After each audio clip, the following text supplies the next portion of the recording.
Awa tēnā rā tātou katoa. Ka mihi nā ko kia koutou katoa. Ko Waio, he uri a hau o Ngāti Kapu.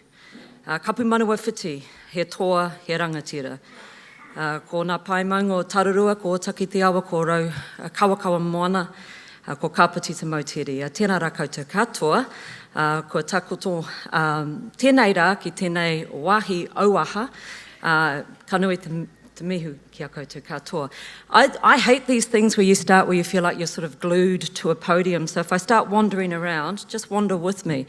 Because it was a dark and stormy night, and I'm actually being really honest because we grew up in a house with no TV, and so every night was a dark and stormy night. That's how my dad used to start telling us stories, and the five of us would all be squashed into the one bedroom that we shared as tamariki, and the story would start. It was a dark and stormy night, and the next thing we were on another planet. Dad was a great storyteller because he grew up in Otaki in a house with his 18 uncles and aunties. It was called Hacker's Castle. And this big old house where they all lived together, him and his siblings and his cousins shared one room. And because it was such a cold house, Dad said he never felt cold, but I tell you, him and his siblings today still crank up the fire and go through like pallets and pallets of wood every winter, despite our protests about the environment. But they had newspapers on their walls, and that's how my dad learnt to read. And that's where him and his siblings grew a love for story. And as kids, we grew up on all of the books. You know, we got all of the classics. We got all of the Tolkien books. We got the C.S. Narnia books. We got all of the books. And Dad would just read. Mum was a school teacher, so we had it both sides. But I tell that story because Dad grew up in an environment of telling stories, but he couldn't speak his reo. He couldn't speak his language. And in my lifetime, in Otaki, we have seen the revitalisation of our reo and our tikanga, and it has made a huge difference over the last 40 years to the next generation. But I'm going to touch on that very shortly because this informs my kōrero, which is growing a sustainable, global, creative organisation with storytellers at its centre. We began as filmmakers, myself and my husband Tainui Stevens. Before that, I grew up having been asked to leave school, pretty much talking. So I left school quite early, and I didn't think it would be too much of a problem getting a job. I had School C, I had UE, I could do anything. But it quickly became apparent to me all those years ago that my career was destined for a desk job in something like the Ministry of Works back then, which was when I walked into the first ministry's office in Hamilton, I was like, that was akin to a very slow death of my imagination. Let's put it that way. So the next port of call for me was the local radio station, and I managed to talk myself onto air. And that's how my career as a broadcaster began. And then I was taken out of my comfort zone of commercial radio as an 18-year-old and thrown into the fire at the time of Māori radio, and the beginnings of what we now see as Whakaata Māori, Māori TV. Before that, there was Māori radio and the iwi radio network. But this was the pilot. It was 6 months.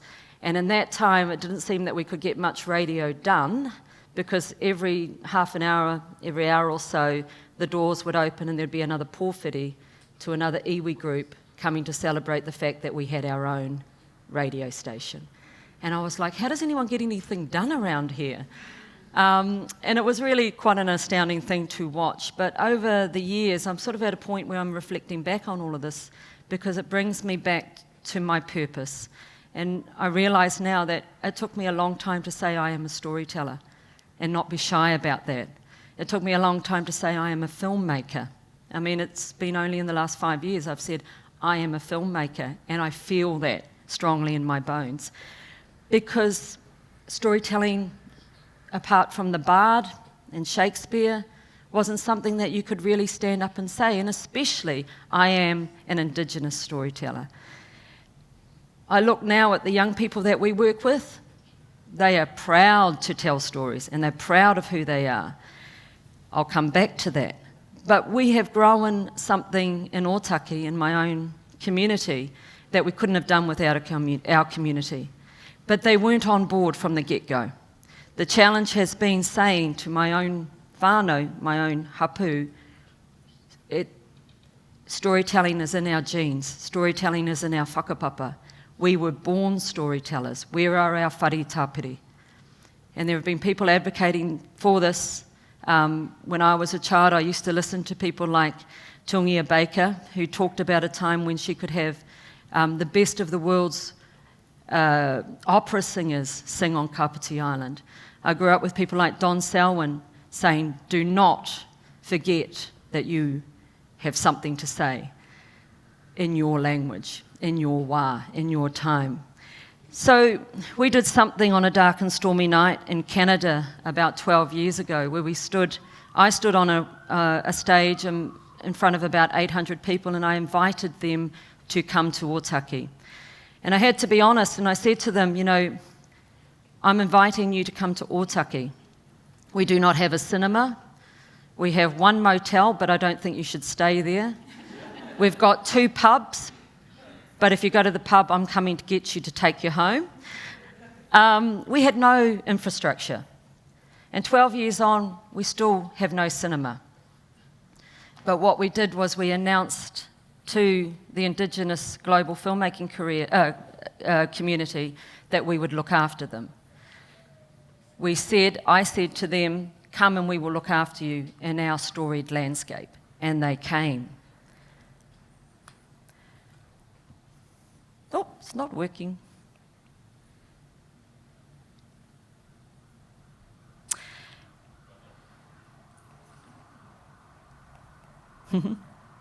He's going to push the button for me. And they came.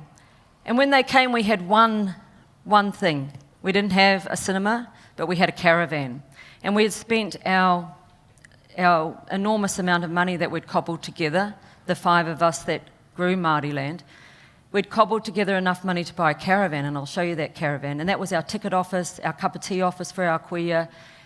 It was our billboard that we dragged around the street. But before the 5 of us set to work, we decided on what our principles were. And the main principle was that we would exist for the cultural, social and economic benefit of our community of Ōtaki. Aha ko te aha, that was our purpose. We also said that we needed to stand on our tikanga that would enable us to grow. And so we chose these 4 principal tikanga, or principal posts, pillars of our Māori land entity, which was koa, to celebrate, because there's not a lot to celebrate when you come in from a town where they've told you that you are at the bottom of the economic level of measure. We were a community that was told that we had deprivation in all of the indices. But we never felt that. We've never felt that. How dare people describe us like that? So koa, we will celebrate our community and who we are as storytellers. Oho, to always be alert, to always be aware that you need to move to enable the people to feel safe.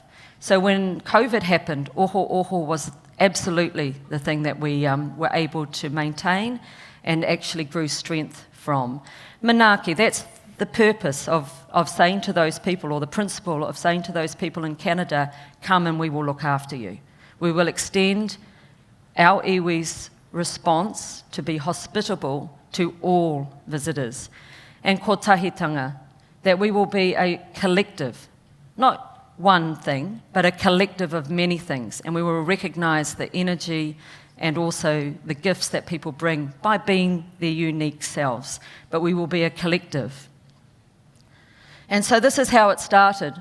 Myself and my husband Tainui, my niece Maddie, Madeline DeYoung Hakaraia, she had just left university in Auckland, and I said, can you come down and help me? And so she volunteered, we all volunteered for the first 5 years of our existence, as you do. And she is still with us. So she has grown with the kaupapa. And that's our succession plan, along with every other young person that we bring into our organisation. And then Tanya and Pat, Pat at the end here, who you see, they are lawn mowing contractors. They are lawn mowing contractors to this day. But those two took a film that I made in Otaki on our marae, the first ever little film that we've made on our marae in Otaki at Te Pou o Tainui, and they took it to a film festival in Wairoa, and it won the People's Choice Award. Pat's a grave digger. So when Pat rang me at 3 a.m, we were overseas, and it was 3 a.m, and my phone rang and it said Pat Hakaraia. I went, oh my goodness, who is it? Who's passed? And I picked up the phone and I said, just tell me who it is, Pat. And he was hyperventilating with excitement. And he said, we've won, we've won, we've won. And I'm like, what are you talking about, Pat? And he goes, we won the People's Choice Award for our film, The Lawnmower Men of Kapu.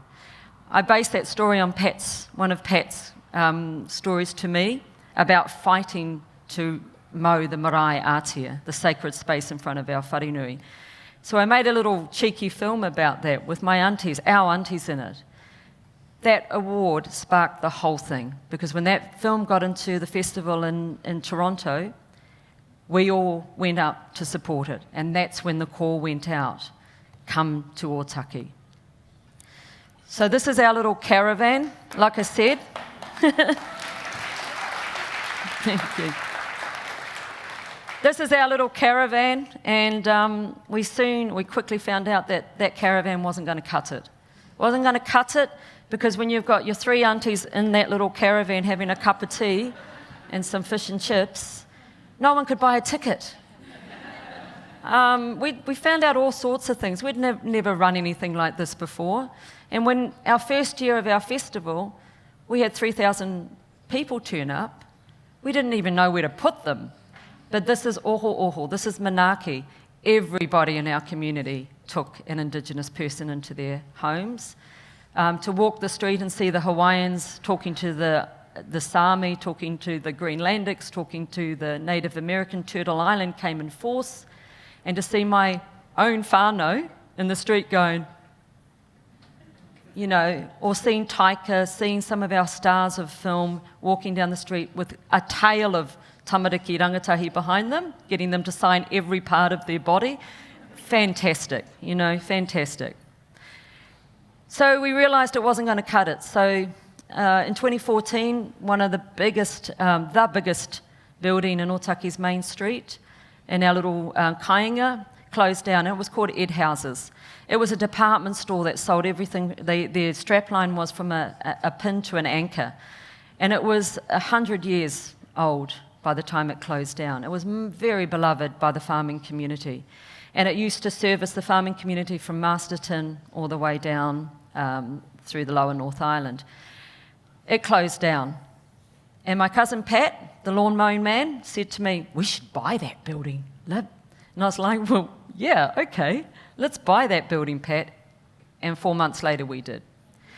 We didn't have a cent, but what we did do is we told a story.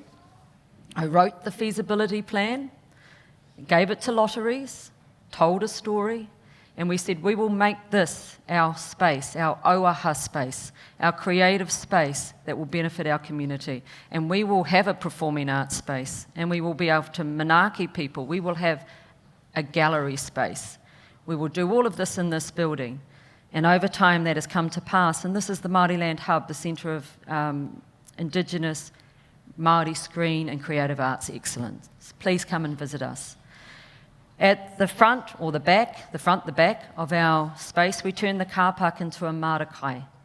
And that little marakai, it's not little, it pumps out about 15 kilos of vegetables because we grow our own soil.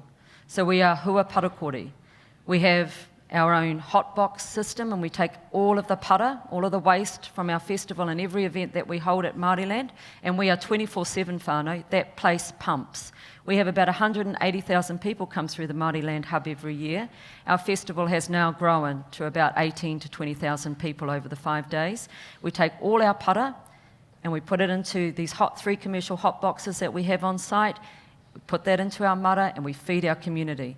And during COVID, our people came to us, our artists came to us and said, we need to feed our kaumātua kuia. And we hadn't stood up any food services, and we were able to use our mara. We have a little kitchen on site, and we fed everyone. We took over 3,000 meals to our community. But this is part of that manaaki, so this is us expressing our tikanga. We have created a Indigenous values-led holistic environment that starts with our tamariki, doing dance classes, and I know there's dancers in this room, doing theatre classes, doing anything that they can, our tamariki, to be seen and to tell their stories.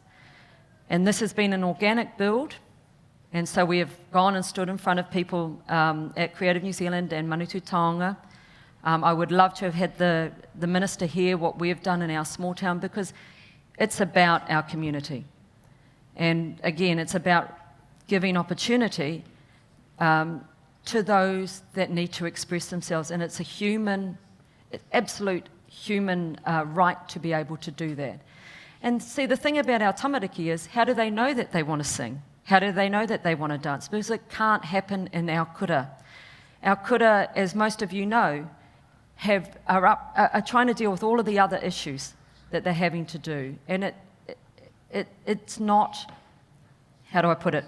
It's not, in our small communities, we have to stand it up ourselves. We do not have access, so the inequities remain, and we cannot say the schools will do it. We are doing it with the schools, but we're mostly doing it with whānau. I'm going to show you a little video. What if the world looked at young people as potential? At Māoriland, we believe in rangatahi as storytellers.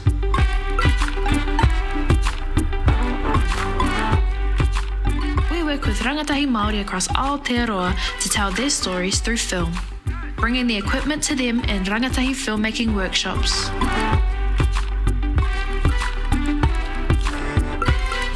Through our rangatahi leadership program, Ngā Pākehā, rangatahi filmmakers travel the world as well as make films in their own communities that then screen at film festivals around the globe. To be able to see the world, to be able to meet with so many different Indigenous people, to see their stories and learn more that there's more to it than what I've only ever seen on TV. Māoriland has definitely pushed me forward and it's changed my life. Māoriland believes in rangatahi to create the stories of Aotearoa for the world.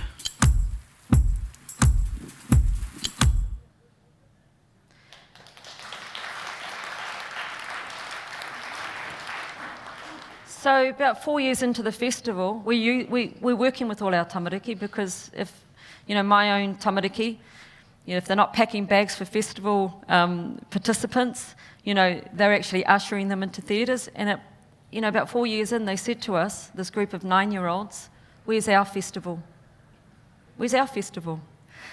And it still makes me feel really emotional, because we went, you're right, where is your festival? So for the first 2 days of the Māoriland Film Festival, there's a concurrent program, the Rangatahi Film Festival, that they program, that they have a whole awards, part of their program. They make films for this Rangatahi Film Festival.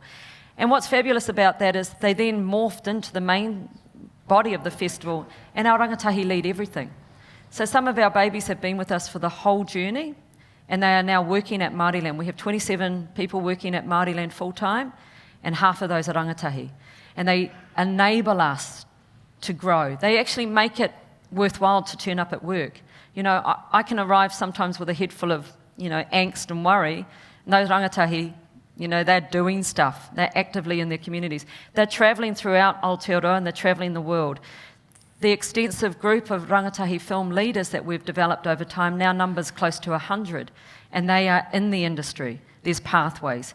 And this is part of what we've developed with our rangatahi. So, empowering them is, we talk about empowering rangatahi, but what does that actually mean? It means get out of the way. Get out of the way, whānau. Let those rangatahi actually show you their superpowers. One of the most powerful people that came into Māoriland as a young person some 4 years ago was a young man with autism. And when he was when his parents came with him to support his pōwhiri into our whare, when they went to leave, they left. They walked out the door, and I ran after them, and I said, what do I have to do? Like, what happens if? And they both just looked at me with big smiles on their faces and said, he'll tell you what he needs. I wondered afterwards, and I've talked to this young man many times, I laugh about wanting the training manual. Where's my training manual? What do I do? But this is the thing. He is one of the most important storytellers in our whare. He is the person that when we are all thinking this way, he'll come up with an idea and we all go, aha. It's the aha moments. In our whare, we have all types. We are all different. We're all momo. One day we're all up, sometimes we're all down. But the thing is, we understand that, and hauora is very much a big part of our whare. So we have these programs that we've developed with young people and their whānau over time. And one of the biggest things that we are acting all the time, and I mean active in this activation, is around the tuakana teina model. And some of you might work in this space already, but that intergenerational knowledge sharing, I might have done 35 years in the industry. When a 17-year-old shows me a different way of seeing something through the lens, awesome. He rawi tērā. That's tuakana teina. No one is an expert. But when we share in that kotahitanga, that collective imagining, magic really does happen. We realise that we do have a deficit, and that is that in this inequity model that many of our communities face, we don't have all the tools. We're in the digital world now, whānau. It's not coming next week or next year or in a couple of years' time. We're a generation into the digital age. And in the digital age, when you see all the kids on screens, or you see them, at kura with their iPads and all of that, the assumption is that kids are tech savvy. They are tech savvy. They can turn it on, they can do things, they can find things. But in our community of Otaki, they had no access to the creative tools that can be unleashed with this technology. And so again, we have no coding clubs, we have no, all of this stuff, single device use in the household. So we started the Tech Creative Hub. And that was a real deep dive into all of the technologies. We started with XR, VR, AR, and we brought all these experts from around the world to come and show us what that is. Partly through the film festival, but then we grew our own hub. We have now trained over 80 young people in all sorts of digital technologies at a high level, like a real high level, because it's about pathways. And so currently we've got Māori trades, we had to fight really hard for this, Māori trades trade funding. And we said to MB, they said, well, if they were plumbers or mechanics and they could get, a ticket at the end of their 12 weeks of paid learning, we could probably fund that. And we said, we're funding for high value employment in the digital world. These guys will be able to be plumbers using tech if they choose to. But this is about being storytellers first and foremost, and telling their stories using tech. So having these young people come into our whare, we're about to run the second intake of this year. We've already run 5 intakes over the last 3 years. It's been extraordinary. I used to talk about potential all the time. I realise now that actually, there was a quote recently I read, potential is when you don't recognise the person in front of you. And so what it is it's not so much unleashing potential, it's giving people the tools to do what they are born to do. And these kids that we're seeing, and I'm going to show you as my last slide what that looks like. But of course everyone thinks of the film festival as being about filmmaking. Māoriland Productions is our content creation hub. And now I've stepped away from the festival director's role and I'm running Māoriland Productions. And last week it was announced that Māoriland is the recipient of a large pool of funding from the Film Commission. We fought for that funding. There were only 2 groups that were given that funding. They had to be very ambitious, internationally focused, feature film, not production, but development and capability. And so we went for it because this was our opportunity after all of the capability building we'd been doing with young people to accelerate into the feature film funding, feature film production that we have been aiming to do in our strat plan. And so we received that funding along with Jane Campion. She got half, we got half. We are the first Indigenous development program. We've called it the Māoriland International Indigenous Collab, and we are developing 5 feature films with our Indigenous partners across the world. So that's extremely exciting. Our young people, our filmmakers, are stepping in. They're already in, but they're stepping into the actual process of owning their own film from development all the way through to production. This is the last video I want to show. I've only got 1 minute and 40 something seconds left or something. I'm not actually sure if that clock is real. That's true. Okay, it's real, whānau. But if I can, I'd like to show you this video, which is about the festival of this year. So our 10th film festival, and it took us to being the largest Indigenous film festival in the world. That might sound like a big woo, but what it is to us is we're in step as Aotearoa, we're in step with what's happening in the Indigenous cinema space. Indigenous cinema is on the rise. You only have to watch the streamers to see which ones are resonating with you, storytelling, the series, the drama series, the comedy, Reservation Dogs, all of this sort of stuff. But in the film world, the film world is falling over itself. Hollywood is a dead model. Indigenous film is where people are coming to find those stories. Why? Because they're authentic. They're showing people a world they've never seen before. And these sorts of things that I'm saying to you are actually things that people say to me at the film festival. I never knew that we were the same as the people of the Arctic. I never knew that I had a relation in Taiwan. You know, the way that we see each other. I mean, various Black American activists have always talked about, if you can see it, you can be it. But Indigenous cinema, and alongside Black American cinema, and all of the ones that were supposed to be, yes, we'll get to you eventually, has taken over the big screen. And that's exciting because within Indigenous film is Indigenous knowledge. Within Indigenous film are the issues that all of us, whether you're Indigenous or non-Indigenous, allies or not even aware, will see the same things, the same things that we're grappling with as a human species. Environment change, ocean warming, lack of resources, war, famine, sexual harm. And yet, even those big issues that can be so, for all of us, so heavy, so disappointing and depressing, when you see it packaged, we've seen the humour, we've seen the sadness. We've had whole theatres of hundreds of people in tears. We've had people stand with a raised fist, raised fist, Pākehā mā, Māori mā, because in that understanding of seeing a story and going, that resonates, I have to do something. Storytelling, film activates community. And so full circle, when I talked about we had to get our community on board, no matter how many times I stood in front of them and said, kapahaka's great,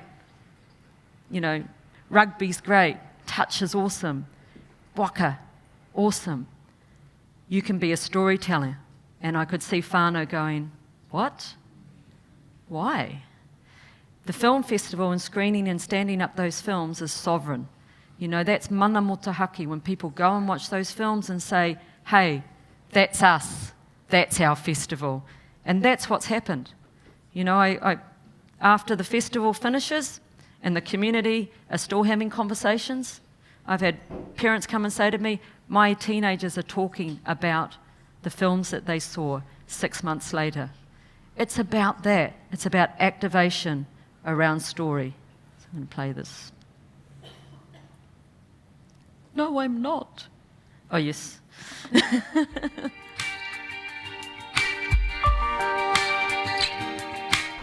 te mea nui I tērā ke tau mai a kanohi, ke tau mai ni nei nā tauga tupu I ho o te nehe. Ki nā kōrero whakapapa I nā mō tea. A haia, hei whakātu, kai te ora tonu tātou. The theme of this year's festival is Kia Tauta Rongomo, Let There Be Peace.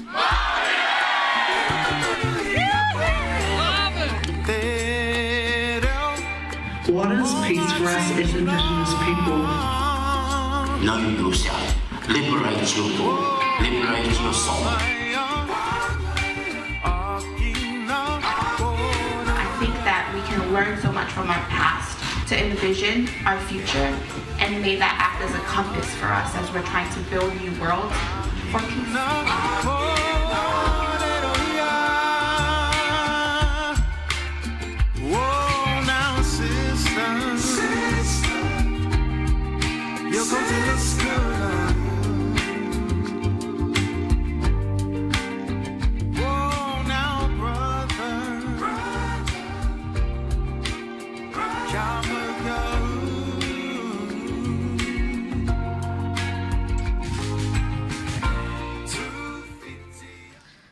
Yeah.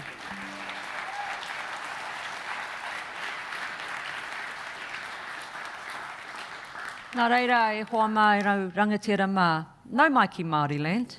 In every community there should be a Māoriland. In the sense that, you know, like I said, it begins with our community, it ends with our community. When people say, are you going to change, you know, your purpose? Our purpose remains the reason for everything that we do, the cultural, social and economic benefit of our community. And as our community grows to be global, the strength lies within that. So the last word I just wanted to give to one of our young people as I was leaving yesterday, and she said to me, go get him, Mum. Go talk to the people. But I just wanted to say what she meant by that was bring them to Māoriland and tell them that everybody in that room has a story. And those young people that we work with, they are the ones that will help us all realise that vision. So tēnā rā koutou, tēnā rawa atu koutou katoa. I love all of the people that belong to this organisation. I think that all of you are champions in your own spaces. But remember, you're not alone. You know, the politicians come and go. The times will change. You know, it's never ever been about the pūtea. You know, don't ever let the money be the reason you do your thing. Do your thing because it's actually about, you know, ko au te tangata. And you know, what is my reason? Is that long after we all leave, our stories of what we needed to say remain. So tēnā rā koutou katoa.